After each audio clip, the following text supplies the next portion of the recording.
ನಮಸ್ಕಾರ, ನೀವು ನೋಡ್ತಾ ಇದ್ದೀರಾ ಶ್ರೀ ಮಾರಿಕಾಂಬಾ ಡಿಜಿಟಲ್ ಟಿವಿ. ನಾನು ಸೃಷ್ಟಿ ನಾಯ್ಕ್. ರಾಜ್ಯದಲ್ಲಿ ಮುಖ್ಯಮಂತ್ರಿ ಕುರ್ಚಿ ಕಾದಾಟ ಜೋರಾಗಿದ್ದರೂ ನಮಗೆ ಸರ್ಕಾರ ರಚನೆ ಮಾಡಲು ಆಸಕ್ತಿ ಇಲ್ಲ. ಕಾಂಗ್ರೆಸ್ಗೆ ರಾಜ್ಯದ ಜನ ಬಹುಮತ ನೀಡಿದ್ದು ನಾವು ವಿರೋಧ ಪಕ್ಷದಲ್ಲಿ ಕುಳಿತು ಸಮರ್ಥರಾಗಿ ಕೆಲಸ ಮಾಡುತ್ತೇವೆ ಎಂದು ಬಿಜೆಪಿ ಜಿಲ್ಲಾಧ್ಯಕ್ಷ ಬಿವೈ ವಿಜಯೇಂದ್ರ ಹೇಳಿದರು.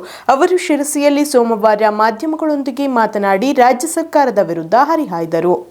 ಶಿರಸಿಯಲ್ಲಿ ಸುದ್ದಿಗಾರರೊಂದಿಗೆ ಮಾತನಾಡಿದ ಬಿಜೆಪಿ ರಾಜ್ಯಾಧ್ಯಕ್ಷ ಬಿವೈ ವಿಜಯೇಂದ್ರ, ಪ್ರತಿದಿನ ಮುಖ್ಯಮಂತ್ರಿ ಕುರ್ಚಿಗೆ ಪೈಪೋಟಿ ಹೆಚ್ಚಾಗ್ತಾ ಇದೆ. 7-8 ಜನ ಮುಖ್ಯಮಂತ್ರಿ ಆಗಲು ಪ್ರಯತ್ನ ನಡೆಸಿದ್ದಾರೆ. ಅದರ ಪರಿಣಾಮ ಆಡಳಿತ ಯಂತ್ರ ಕುಸಿದು ಬಿದ್ದಿದೆ.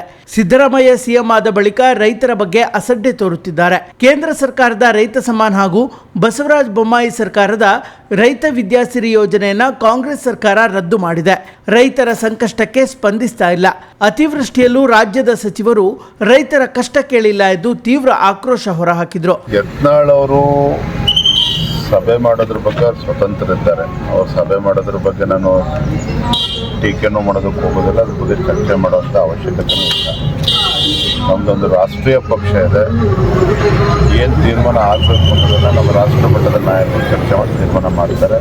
ಹಾಗಾಗಿ ಈ ಸಭೆಗಳ ಬಗ್ಗೆ ನಾನು ಪಕ್ಷಕ್ಕೆ ಬರೋದಕ್ಕೆ ನನಗಂತೂ ಆ ಮಾಹಿತಿ ಇಲ್ಲ. ರಾಜ್ಯದ ಅಧ್ಯಕ್ಷನಾಗಿ ರಾಜ್ಯ ಮಟ್ಟದಲ್ಲಾಗಲಿ ನನ್ನ ಹತ್ರ ಆಗಲಿ ಆ ರೀತಿ ಯಾವುದೇ ಚರ್ಚೆಗಳು ನಡೆದಿಲ್ಲ. ಸರ್, ಈಗ ರಾಜ್ಯ ಸರ್ಕಾರ ಅಸ್ಥಿರತೆ ಇದೆ ಸರ್.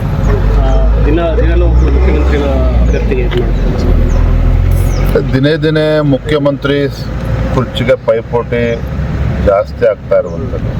ಇನ್ನು ವರದಾ ಹಾಗೂ ಅಘನಾಶಿನಿ ನದಿ ಜೋಡಣೆ ಕುರಿತು ವಿಜಯೇಂದ್ರ ಪ್ರತಿಕ್ರಿಯಿಸಿ, ಜಲ ಸಂಪತ್ತಿನ ಸಮರ್ಪಕ ಉಪಯೋಗ ಆಗಬೇಕು. ವೈಜ್ಞಾನಿಕವಾಗಿ ವಿಚಾರ ಮಾಡಿ ಯೋಜನೆಗಳನ್ನು ಜಾರಿಗೆ ತರಬೇಕೇ ವಿನಃ ಅವೈಜ್ಞಾನಿಕವಾಗಿ ಯೋಜನೆ ಜಾರಿಗೆ ತಂದರೆ ಅದಕ್ಕೆ ನಮ್ಮ ವಿರೋಧವಿದೆ ಎಂದರು. ಪೂರ್ಣವಾಗಿ ಕುಸಿದು ಬಿದ್ದಿರುವಂಥದ್ದು ನೋಡಿ. ಸಿದ್ದರಾಮಯ್ಯ ಸರ್ಕಾರ ಬಂದಾಗಿನಿಂದ ಅದು ಯಾಕೇನೋ ಗೊತ್ತಿಲ್ಲ, ರೈತರ ಬಗ್ಗೆ ಇಷ್ಟೊಂದು ಅಸಡ್ಡೆ.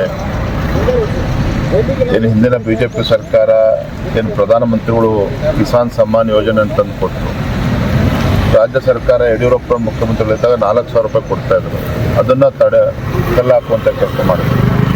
ಬಸವರಾಜ ಬೊಮ್ಮಾಯಿ ಅವರು ರೈತ ವಿದ್ಯಾನಿಧಿನ ತಂದರು. ಅದನ್ನು ಕೂಡ ಕಲ್ಲಾಕುವಂಥ ಕೆಲಸ ಮಾಡಿದ್ರು. ಇವತ್ತು ಕಾಂಗ್ರೆಸ್ ಸರ್ಕಾರ, ಸಿದ್ದರಾಮಯ್ಯ ಸರ್ಕಾರ ಒಂದು ರೀತಿ ರೈತರ ಪರವಾಗಿ ಯಾವುದೇ ಒಂದು ಚಿಂತನೆಯನ್ನು ಮಾಡ್ದೇನೆ, ರೈತರ ಪರವಾಗಿ ಯಾವುದೇ ಒಂದು ಯೋಜನೆಯನ್ನು ಕೊಡ್ದೇನೆ, ರೈತರ ಸಂಕಷ್ಟಕ್ಕೆ ಸ್ಪಂದನೆ ಮಾಡ್ತಾ ಇರ್ತಕ್ಕಂಥ ದುರ್ದೈವ. ಅತಿವೃಷ್ಟಿ ಸಂದರ್ಭದಲ್ಲೂ ಸಹ ಯಾವುದೇ ಸಚಿವರಾಗಲಿ ಯಾರೂ ಕೂಡ ಅಲ್ಲಿ ಪ್ರವಾಸ ಮಾಡಲಿಲ್ಲ. ಸಂಕಟದಲ್ಲಿರುವಂಥ ರೈತರ ಸಮಸ್ಯೆಯನ್ನು ಕೇಳುವಂಥ ಕೆಲಸ ಮಾಡಲಿಲ್ಲ. ಇದು ಒಟ್ಟಾರೆಯಾಗಿ ರಾಜ್ಯ ಸರ್ಕಾರ ರೈತರ ಹಿತವನ್ನು ಸಂಪೂರ್ಣವಾಗಿ ಕಡೆಗಣಿಸಿದೆ. ಇವತ್ತು ಮುಖ್ಯಮಂತ್ರಿ ಕುರ್ಚಿಗೆ ಒಂದು ಕಾಳಗ ನಡೀತಾ ಇದೆ, ಪೈಪೋಟಿ ನಡೀತಾ ಇದೆ. ಇದರ ಪರಿಣಾಮ ಏನು ಅಂತ ಹೇಳಿದ್ರೆ ಆಡಳಿತ ಯಂತ್ರ ಸಂಪೂರ್ಣ ಕುಸಿದಿರುವಂಥದ್ದು. ನಾಡ್ದು ಈಗ ಉತ್ತರ ಕರ್ನಾಟಕದ ಬಗ್ಗೆ ಚರ್ಚೆ ಮಾಡ್ತೇವೆ ಅಂತ ಹೇಳ್ತಾರೆ, ಬಟ್ ಚರ್ಚೆನೇ ಆಗಲ್ಲ. ನಾನು ಈಗಾಗಲೇ ನಮ್ಮ ಪಕ್ಷದಲ್ಲ ಹಿರಿಯ ನಾಯಕರು, ಶಾಸಕರ ಜೊತೆ ಚರ್ಚೆ ಮಾಡಿದ್ದೇನೆ, ವಿರೋಧ ಪಕ್ಷದ ನಾಯಕರ ಜೊತೆ ಚರ್ಚೆ ಮಾಡಿದ್ದೇವೆ. ಮೊನ್ನೆ ಕುಮಾರಸ್ವಾಮಿ ಅವ್ರ ಜೊತೆಲೂ ಕೂಡ ನಾವು ಚರ್ಚೆ ಮಾಡಿದ್ದೇವೆ ದೂರವಾಣಿ ಮುಖೇನ.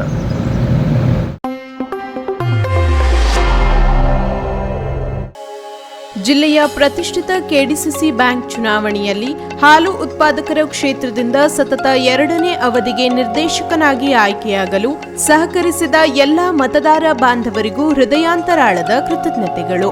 ಜಿಲ್ಲೆಯ ಸಮಸ್ತ ಹಾಲು ಉತ್ಪಾದಕರು, ಕಾರ್ಮಿಕ ಕೂಲಿಕಾರರ ಸಂಘದ ಪ್ರತಿನಿಧಿಗಳು ಹಾಗೂ ಫಾರ್ಮಿಂಗ್ ಸಹಕಾರಿ ಸಂಘಗಳ ಪ್ರತಿನಿಧಿಗಳಿಗೆ ಧನ್ಯವಾದಗಳು.